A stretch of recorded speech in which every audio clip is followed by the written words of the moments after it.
En el primer aniversario de la muerte de nuestro hijo, una pareja se acercó a nosotros en su tumba y nos dijo, gracias por donar los pulmones de su hijo. Le salvó la vida a nuestra hija, pero jamás autorizamos ninguna donación. Era el primer aniversario de la muerte de Simón, mi hijo de 6 años. Un accidente de auto se lo llevó, o eso creía yo. Ese día, el cielo estaba gris, pesado, como si supiera que no iba a ser fácil. Mi esposo, Sergio, y yo llegamos al cementerio con un ramo de girasoles y una pelota de fútbol que Sara, mi hija de 9 años, quiso traer para su hermano. Para que juegue en el cielo, dijo, con los ojos húmedos. Estábamos frente a la tumba, en silencio. Yo limpiaba la lápida, intentando no derrumbarme. Sergio estaba callado, con las manos en los bolsillos, como siempre últimamente. Pensé que era su forma de lidiar con el dolor. Qué equivocada estaba. De repente, una pareja se acercó. Un hombre y una mujer, de unos 40 años, con cara de nervios. La mujer apretaba un pañuelo. El hombre habló primero. Disculpen, somos los padres de Catalina. Queríamos agradecerles por donar los pulmones de su hijo. Le salvaron la vida a nuestra hija. Sentí que el suelo se abría. ¿Pulmones? ¿Donación? Miré a Sergio, esperando que estuviera tan perdido como yo, pero él solo miraba al suelo, pálido. ¿De qué están hablando?, dije, con la voz temblando. Nosotros no autorizamos ninguna donación. La pareja se miró, confundida. La mujer dio un paso adelante. Nos dijo la doctora Guzmán que ustedes dieron el permiso. Catalina estaba muy grave, necesitaba un trasplante urgente. Fue un milagro. Mónica Guzmán. Ese nombre me dio un escalofrío. Recordé su cara en el hospital, siempre hablando con voz suave, pero insistiendo en que dejáramos ir a Simón. Nunca mencionó nada de órganos. Nunca. ¿Quién autorizó eso?, pregunté, casi gritando. El hombre fue dado de alta del hospital. La doctora Guzmán nos explicó todo. Dijo que fue una decisión difícil, pero que ustedes quisieron ayudar. Miré a Sergio. Sus manos temblaban, pero no decía nada. La pareja, incómoda, se disculpó y se fue, dejándome con 1000 preguntas. Sergio, ¿qué pasa?, dije, pero él solo murmuró algo sobre volver al auto. Sara me tomó la mano, asustada. Mamá, ¿qué pasa con Simón? No supe qué responder. Mi cabeza era un desastre. En casa, no pude dormir. Sara se encerró a dibujar, como siempre que está triste. Sergio se metió al garaje, diciendo que iba a arreglar algo, pero yo no podía quedarme quieta. Algo estaba muy mal. Busqué los papeles del hospital que guardaba en una caja. Facturas, informes, todo. Encontré el reporte final, firmado por Guzmán. Decía que Simón fue desconectado del soporte vital por acuerdo familiar. Pero yo no estuve de acuerdo. Estaba afuera, comprando un café, cuando tomaron la decisión. Sergio me dijo que Simón empeoró de repente, que no había opción. Le creí, porque estaba rota. Pero ahora, todo parecía una mentira. Busqué a Guzmán en internet. Encontré un artículo viejo. Hablaba de ella, de un escándalo por irregularidades con pacientes graves. No había cargos, pero mencionaban consentimientos cuestionables y donaciones de órganos. Mi corazón se aceleró. Llamé a mi hermana, Laura, y le conté todo. María, esto es grave, dijo. Habla con Sergio. Si no te explica, busca ayuda. Alguien que sepa de leyes. Tenía razón, pero necesitaba más antes de enfrentarlo. No quería creer que Sergio, el padre de mis hijos, podía estar metido en algo tan horrible. Fui al hospital al día siguiente. Pedí los registros médicos de Simón. La mujer que me atendió, Claudia, revisó el sistema. No hay consentimiento firmado por ustedes, dijo, seria, pero hay una nota. Dice que la decisión fue tomada por el representante legal, con autorización verbal. ¿De quién?, pregunté, aunque ya lo sabía. De Sergio Ramírez, su esposo. Salí del hospital con una copia del expediente, aunque Claudia dijo que necesitaba una orden judicial para más.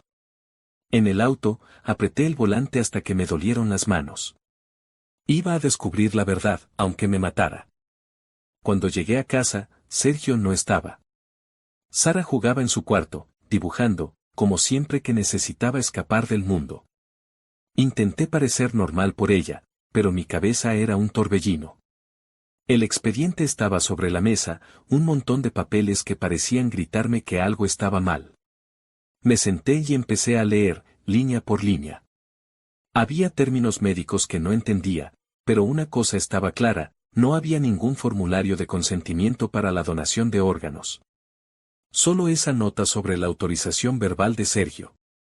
¿Cómo pudo hacer algo así sin decirme nada? Esa noche, cuando Sara se durmió, revisé el correo de Sergio. No estaba orgullosa de invadir su privacidad, pero ya no confiaba en él. Usé la contraseña que siempre usaba para todo, el cumpleaños de Simón. ¡Qué ironía! Encontré un correo de la doctora Guzmán, fechado 2 días antes de que desconectaran a Simón. Era breve, confirmo el acuerdo. Hagámoslo rápido.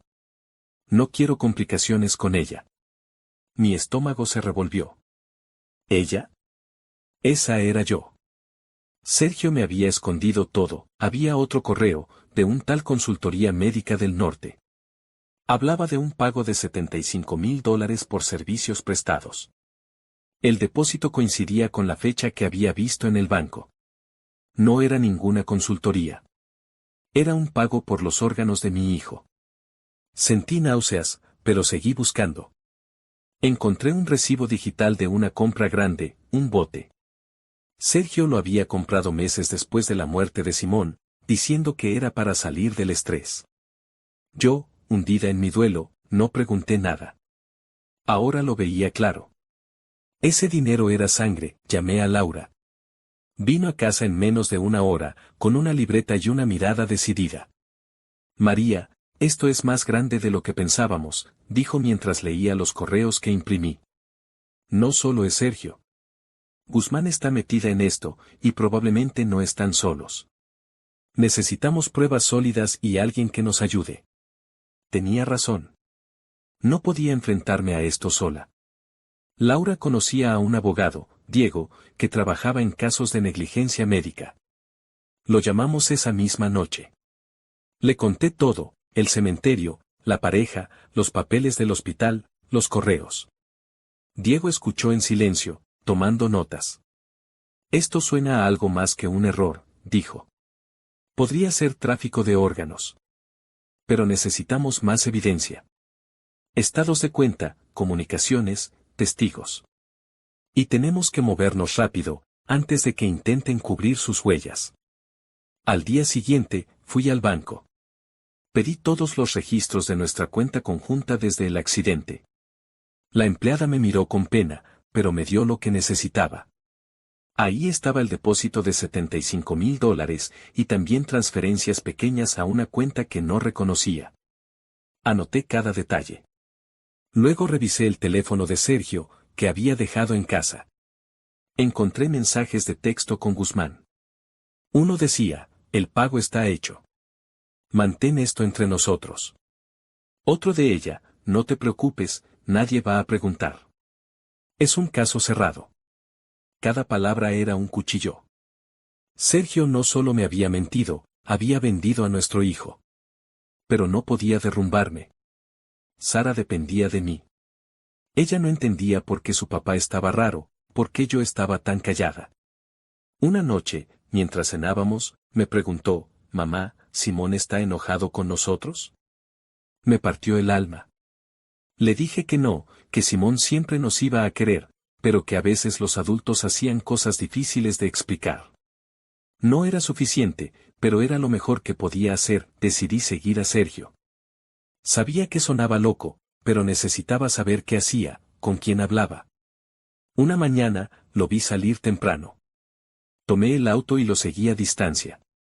Terminó en un café del centro, donde se encontró con una mujer. Era Guzmán. No pude escuchar lo que decían, pero ella le dio una carpeta y él le entregó un sobre. Saqué fotos con mi celular, con las manos temblando.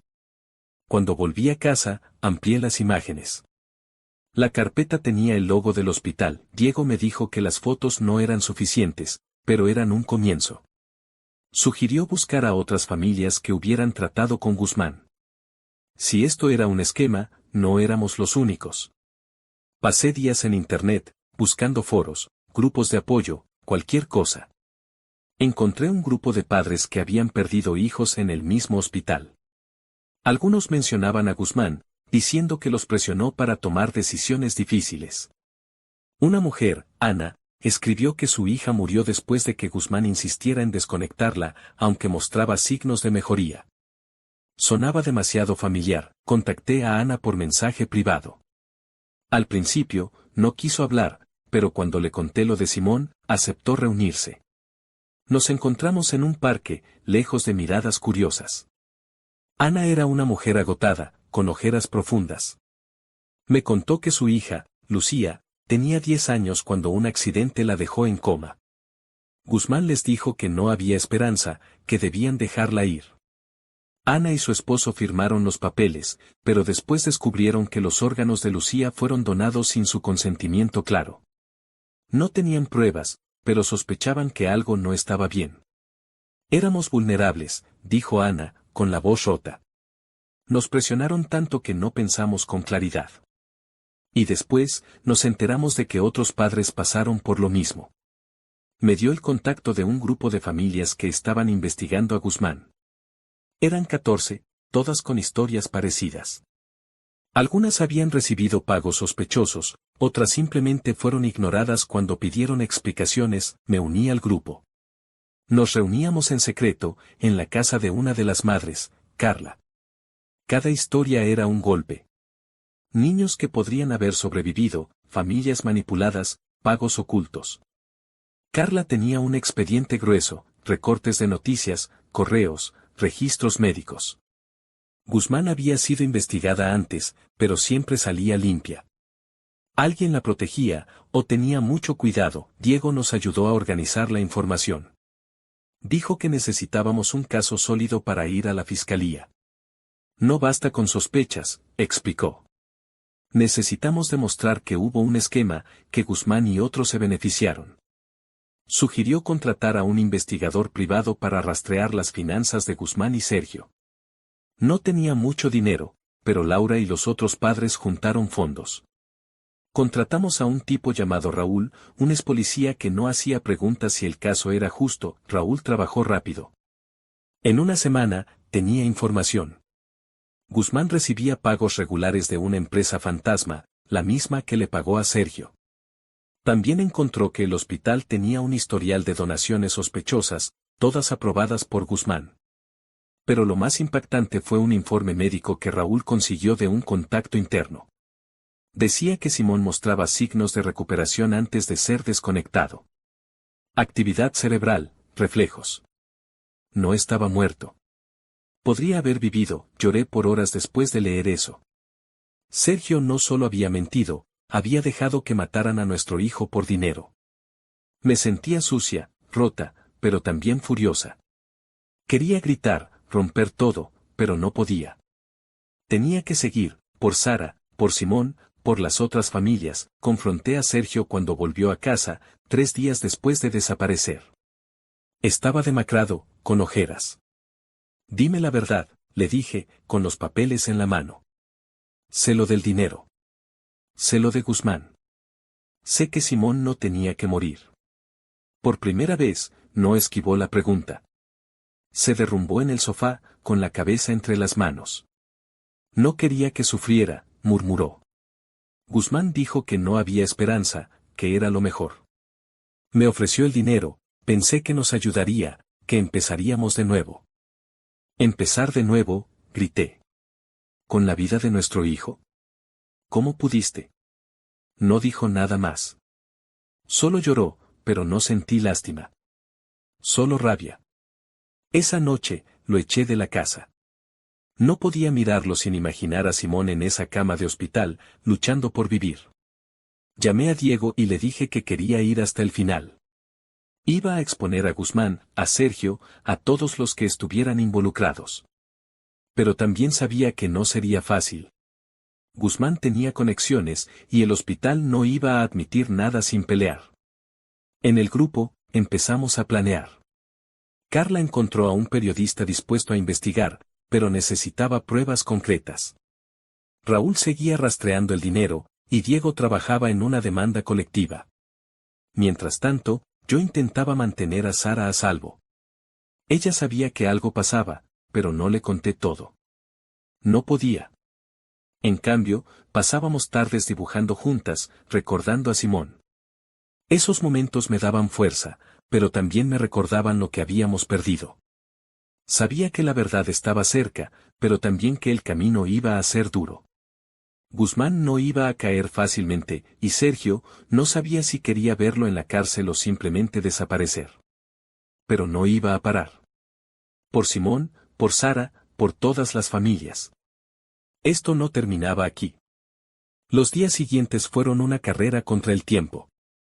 Raúl, el investigador, seguía rastreando el dinero. Encontró más pagos de la empresa fantasma a otros médicos del hospital, todos conectados con Guzmán. Diego, nuestro abogado, dijo que con esto podíamos armar un caso sólido, pero necesitábamos algo que atara todo, un testimonio o un documento que probara que Guzmán manipulaba a las familias a propósito.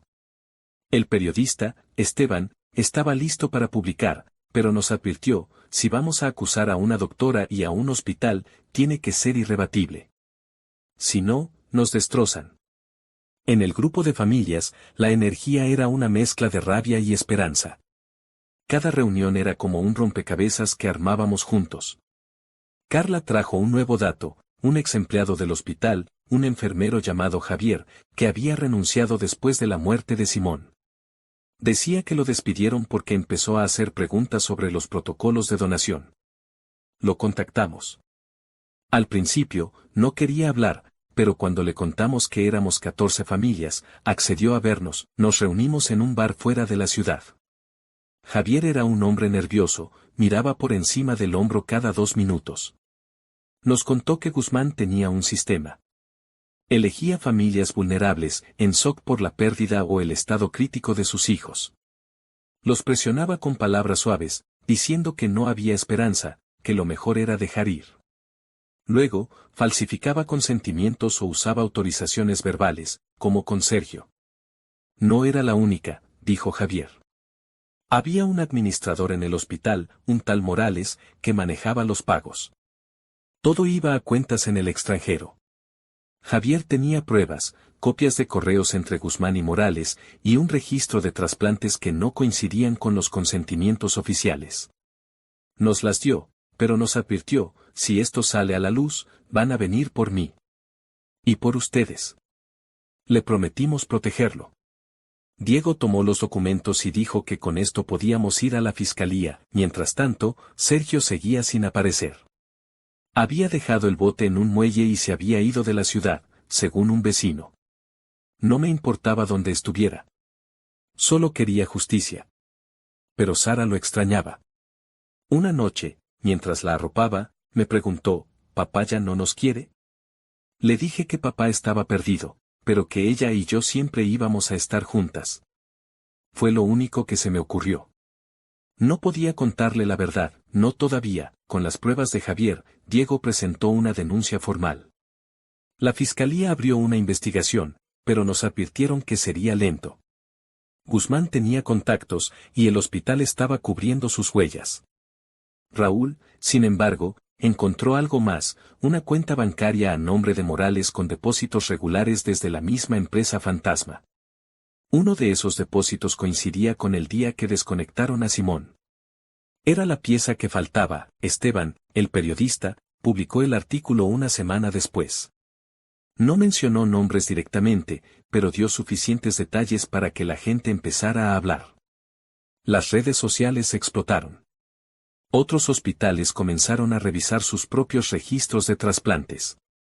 La presión creció, y la fiscalía no tuvo más remedio que actuar. Guzmán fue suspendida, y Morales detenido. Pero aún no era suficiente, en el grupo, decidimos hacer ruido. Organizamos una protesta frente al hospital.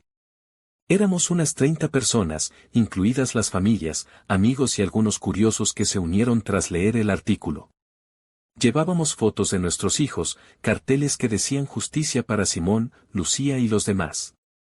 Sara quiso venir. Le dije que era algo de adultos, pero insistió. Es por Simón, dijo. No pude negarme. Verla sostener un cartel con la cara de su hermano me rompió, pero también me dio fuerza. La protesta llamó la atención. Más medios cubrieron la historia, y la fiscalía aceleró la investigación. Una noche, Diego me llamó. Encontraron a Sergio, dijo. Estaba en un pueblo a 3 horas, viviendo en un motel barato. La policía lo trajo de vuelta. Cuando lo interrogaron, se derrumbó. Confesó todo, cómo Guzmán lo convenció, cómo le ofrecieron el dinero, cómo firmó los papeles pensando que era lo mejor. Dijo que no sabía que Simón podía recuperarse. No le creí. Nadie le creyó. Guzmán fue arrestada una semana después. En el juicio, que duró meses, salió todo a la luz. Ella y Morales dirigían un esquema que involucraba a 3 hospitales. Manipulaban a familias, falsificaban documentos y vendían órganos al mejor postor. Habían ganado millones. 14 familias, incluyéndonos, testificamos. Fue duro. Cada día en la corte era como revivir la muerte de Simón. Pero lo hicimos juntas. Ana, Carla, las otras madres, todas nos apoyábamos. Sara se quedaba con Laura durante las audiencias, y yo le prometía que pronto terminaría. Guzmán fue condenada a 20 años por tráfico de órganos y homicidio. Morales recibió 15. Sergio, su caso fue más complicado. Lo acusaron de complicidad, pero por su confesión le dieron 5 años. No fui a verlo. No podía. Sara preguntaba por él, y yo solo le decía que estaba pagando por sus errores. Algún día le contaré la verdad. Cuando sea más grande, el hospital tuvo que pagar una multa enorme y cambiar sus protocolos. Gracias a nuestra presión, se creó una ley para proteger a las familias en situaciones como la nuestra. Ahora los consentimientos para donación de órganos deben ser escritos, firmados por ambos padres o tutores, y verificados por un tercero. No traerá a Simón de vuelta, pero saber que otros niños estarán más seguros me dio algo de paz. Después del juicio, mi vida cambió. Perdí mi trabajo durante todo esto, el estrés fue demasiado, y no podía concentrarme. También perdimos la casa, porque no podíamos pagar la hipoteca con todo lo que gastamos en abogados y el investigador. Nos mudamos a un departamento pequeño con ayuda de Laura. No era mucho, pero era nuestro. Sara y yo pintamos las paredes de colores, como a Simón le gustaba. Cada noche, antes de dormir, leíamos un cuento o veíamos fotos de él. Ella decía que lo sentía cerca, y yo quería creerle. Empecé a trabajar en una organización sin fines de lucro que ayuda a familias en duelo. No pagaba mucho, pero me hacía sentir útil. Conocí a otras madres que habían perdido hijos, no por esquemas como el de Guzmán, sino por enfermedades o accidentes. Escucharlas, ayudarlas a navegar su dolor, me ayudó a sanar un poco. No del todo, nunca del todo, pero sí lo suficiente para seguir adelante. Un día, mientras ordenaba el departamento, encontré la pelota de fútbol que Sara dejó en la tumba de Simón. Alguien la había traído a casa, no sé quién. La puse en una repisa, junto a una foto de Simón sonriendo en el parque. Sara la vio y sonrió. Es como si él estuviera aquí, dijo. La abracé fuerte. Quizás tenía razón. Simón siempre estaría con nosotras, en cada pequeño momento. El dolor no se fue, y la traición de Sergio dejó una cicatriz que nunca sanará. Pero aprendí a vivir con eso. Encontré fuerza en Sara, en las otras familias, en la lucha que dimos. No recuperé a mi hijo, pero sí recuperé un pedazo de mí. Y con eso, seguí adelante, paso a paso, por ella, por él, por mí.